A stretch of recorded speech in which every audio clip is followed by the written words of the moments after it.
नमस्कार मेरे प्यारे भक्तों। आज मैं तुम्हें कुछ ऐसा कहने वाला हूं जो तुम्हारी समझ को बिल्कुल बदल देगा। बहुत सालों से तुम मेरे पास आते हो, मंदिरों में, तीर्थ स्थलों पर। तुम मेरे लिए फूल चढ़ाते हो, दीपक जलाते हो, प्रणाम करते हो और मुझे देवता समझते हो। पर आज मैं तुम्हें बताना चाहता हूं, ये सब तो बस बाहरी पूजा है। असली पूजा तो कुछ और है, और वो असली पूजा तुम्हारे भीतर छिपी है। तुम्हारे आंसुओं में, तुम्हारे सवालों में, तुम्हारे संघर्ष में। भक्तों, सुन मेरी बात। तुम रोज मंदिर जाते हो, घंटी बजाते हो, मेरे लिए भोग लगाते हो, मंत्र जपते हो। ये सब अच्छा है, पर ये आधी पूजा है। बाकी आधी पूजा कहाँ है? वो तुम्हारे जीवन में है। जब तुम अपने बॉस के आगे झुकते हो, और वह भी एक पूजा हो सकती है अगर तुम सम्मान के साथ झुको। जब तुम अपने परिवार की सेवा करते हो, यह भी एक मंदिर का दीपक जलाना है। जब तुम किसी रोते हुए इंसान को गले लगाते हो, यह भी एक प्रणाम है। पर तुम क्या कर रहे हो? तुम मंदिर में तो नियम से आते हो, पर घर पर तुम गलियों के कुत्ते जैसे गुर्राते हो। पत्नी से लड़ते हो, बेटे को मारते हो, पड़ोसी को गाली देते हो, और फिर सोचते हो मैं भक्त हूं, मैं धार्मिक हूं। नहीं भाई, तुम सिर्फ एक दिखावे का भक्त हो।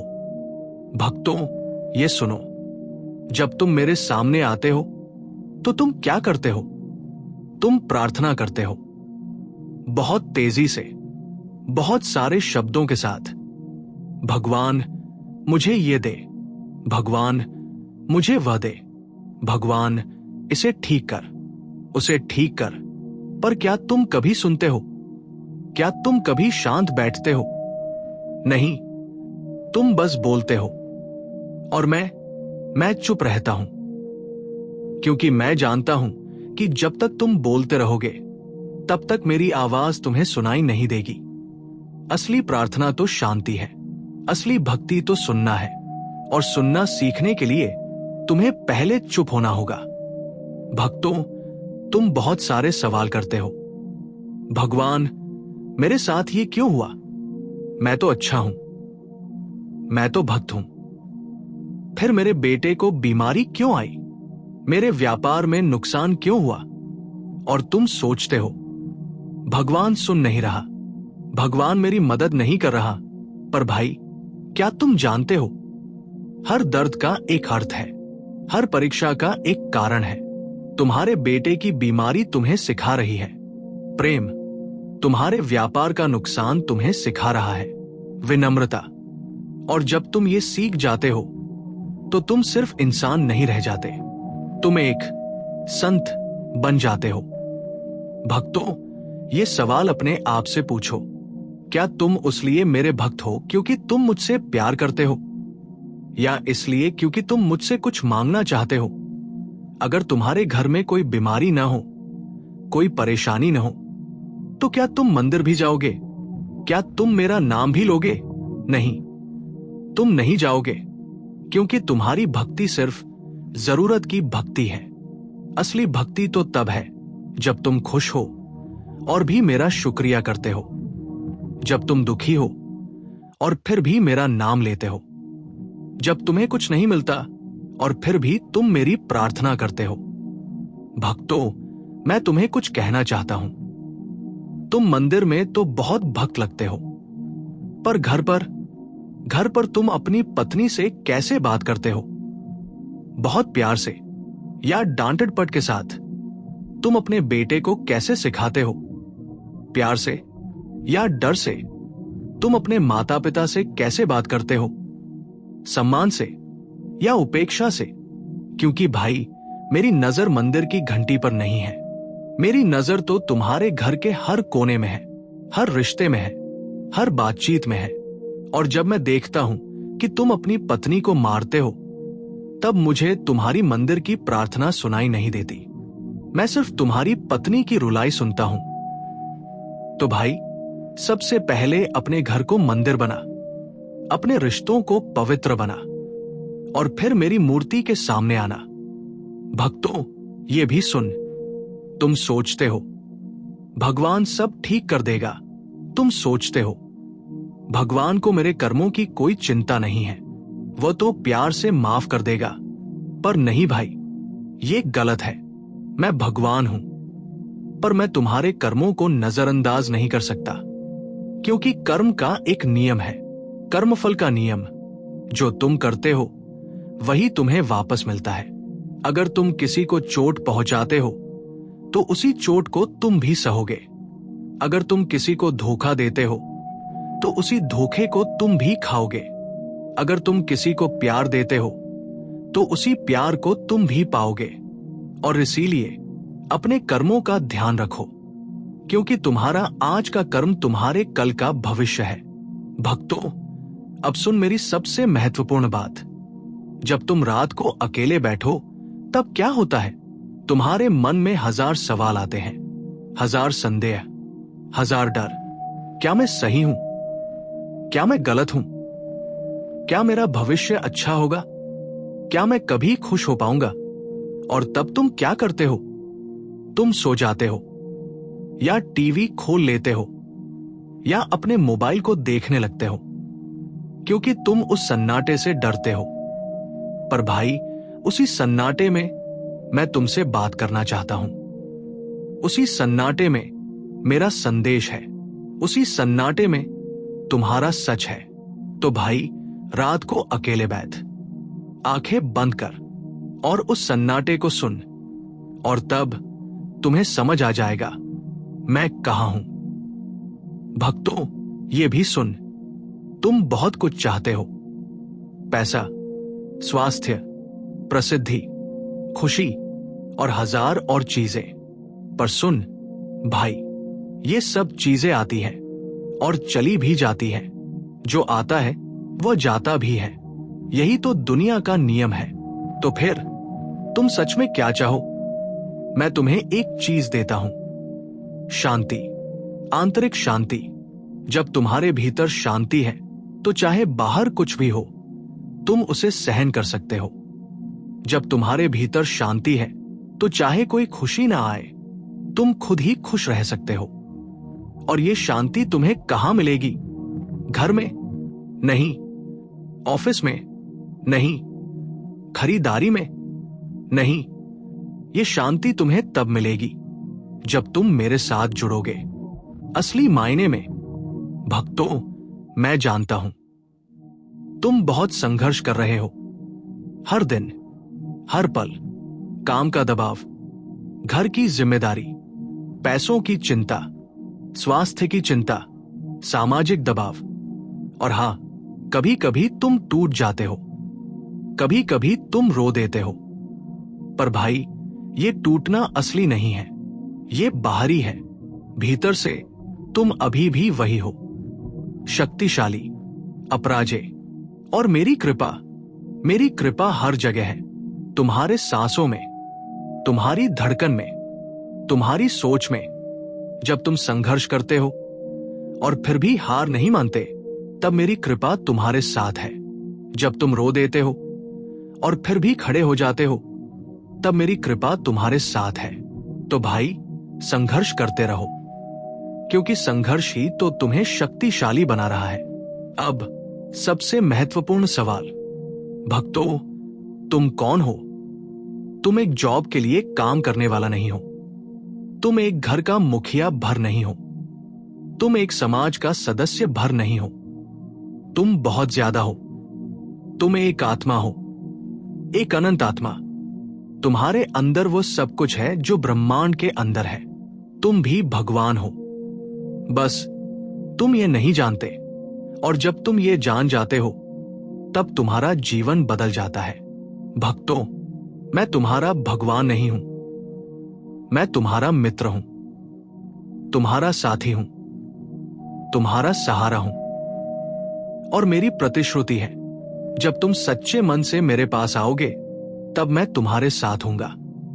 जब तुम असहाय होगे, तब मैं तुम्हारा हाथ पकड़ूंगा। जब तुम रोओगे, तब मैं तुम्हारे आंसू पोंछूंगा। जब तुम हार मान लोगे तब मैं तुम्हें फिर से खड़ा करूंगा। पर एक शर्त है, तुम्हें सच्चे होना होगा, अपने साथ, अपने परिवार के साथ, अपने ईश्वर के साथ। कमेंट करो, भगवान, मैं सच्चा होने का वचन देता हूं। और फिर देख कैसे तुम्हारी पूरी जिंदगी बदल जाती है। जय श्री राम, जय बजरंग बली, जय नीम करौली बाबा। भक्तों, असली पूजा तुम्हारे जीवन में है, मंदिर में नहीं। प्यारे भक्तों, तुम थक गए हो पर हार अभी नहीं मानी गई।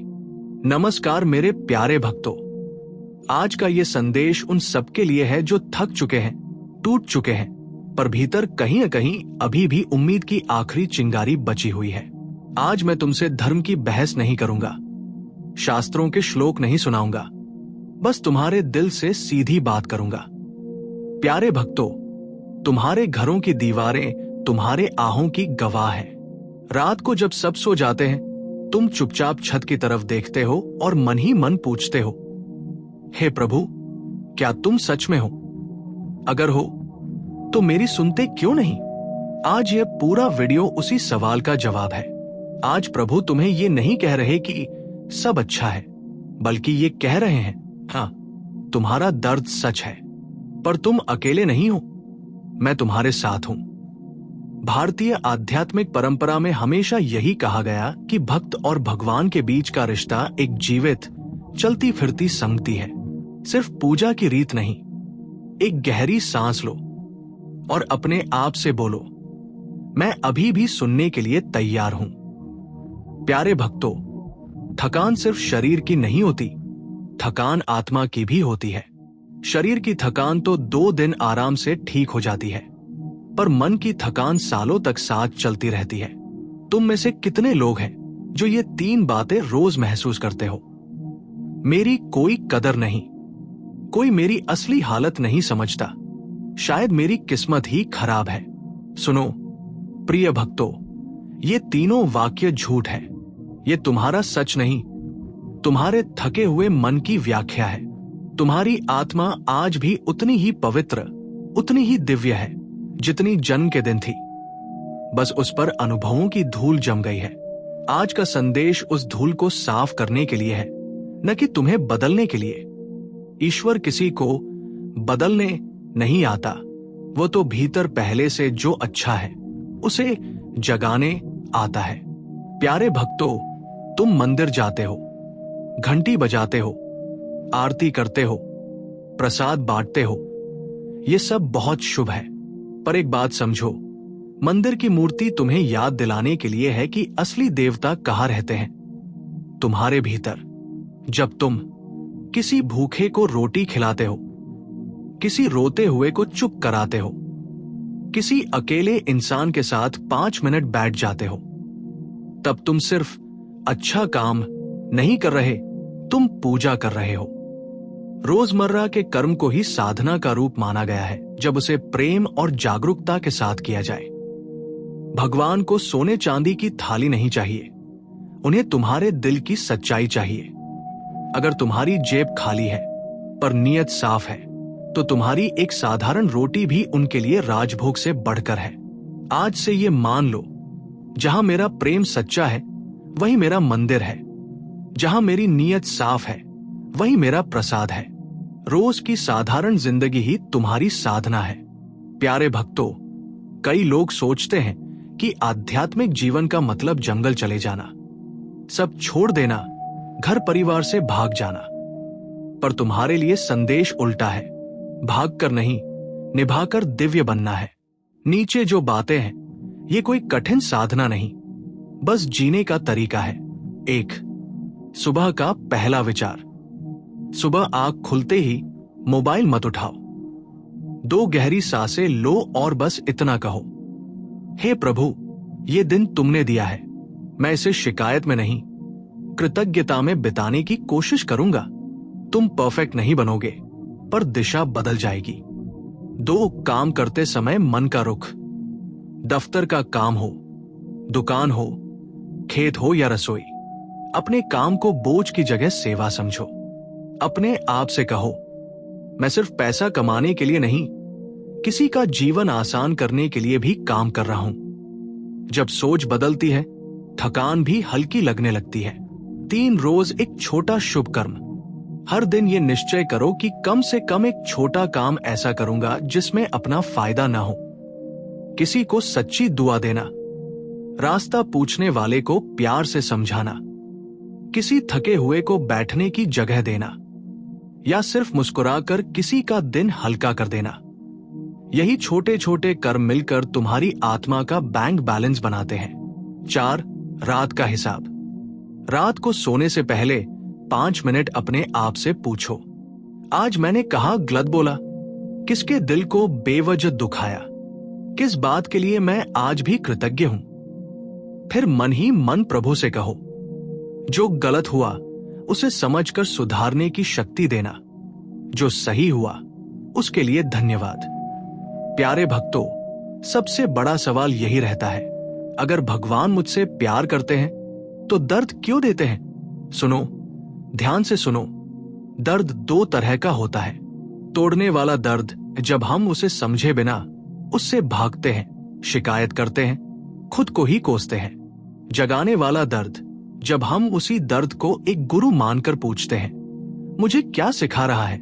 जब जब जीवन ने तुम्हें झकझोरा, किसी ने धोखा दिया, पैसा डूब गया, अपना ही इंसान पराया हो गया, तो वहां 2 दरवाजे खुलते हैं। एक तरफ कड़वाहट, दूसरी तरफ जागरूकता।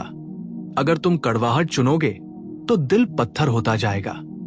अगर तुम जागरूकता चुनोगे तो तुम कहोगे, ठीक है प्रभु, ये घटना मुझे ये सिखा गई कि किस पर भरोसा करना है, किस पर नहीं, कहां मोह छोड़ना है, कहां करुणा बढ़ानी है।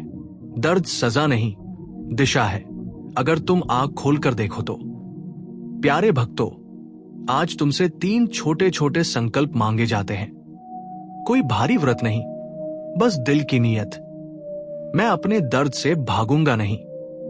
जब भी मन टूटेगा, मैं भगवान पर आरोप लगाने की जगह उनसे पूछूंगा, मुझे संभालो, मुझे समझ दो। मैं अपनी तुलना कम करूंगा। दूसरों का भाग्य देखकर अपने भाग्य को कोसने की आदत छोड़ूंगा। हर आत्मा की यात्रा अलग है, मेरा रास्ता मेरा अपना है। मैं रोज कम से कम एक बार सच्चे दिल से धन्यवाद कहूंगा, चाहे हालात कितने भी खराब हों। मैं एक चीज ढूंढकर उसके लिए कृतज्ञ रहूंगा। सांस चल रही है, ये भी कम नहीं है। अगर तुम इन 3 बातों को सच में अपना लोगे तो देखना, धीरे धीरे चेहरा बदल जाएगा। आंखों की नमी में भी रोशनी दिखने लगेगी और लोग कहेंगे, पता नहीं इस इंसान के जीवन में इतना सब होते हुए भी इसके अंदर ये शांति कहां से आती है। वहीं से पता चलेगा कि भक्त सिर्फ मंदिर जाने वाला नहीं, भक्त वह है जो तूफान के बीच खड़े होकर भी भीतर से कहता है, जो तुम चाहो वही होगा प्रभु, मैं तुम्हारे साथ हूं। प्यारे भक्तों, आज जो सुनाया गया वो कोई किताब का ज्ञान नहीं, तुम्हारे ही जीवन का निचोड़ है, बस शब्दों में बांध दिया गया है। तुम टूटे नहीं हो, तुम गढ़े जा रहे हो। तुम छोड़े नहीं गए, तुम्हें भीतर बुलाया जा रहा है। तुम्हारी प्रार्थनाएं अनसुनी नहीं, बस अधूरी हैं, क्योंकि तुम अभी भी खुद पर शक करते हो। आज अगर दिल ने थोड़ी भी गर्माहट महसूस की हो, अगर तुम्हें लगा हो कि कोई है जो मेरे दर्द को शब्द दे रहा है, तो कमेंट में बस इतना लिख दो, प्रिय प्रभु, अब मैं भागूंगा नहीं, तुम्हारे साथ चलूंगा। और इस संदेश को अपने उन सभी साथियों तक पहुंचा दो जो चुपचाप मुस्कुराते हैं पर अंदर से टूट रहे हैं। किसी एक भक्त की ताकत हजारों को संभाल सकती है। इसी को सत्संग कहते हैं। जय श्री राम, जय सीताराम, जय हनुमान, जय नीम करौली बाबा।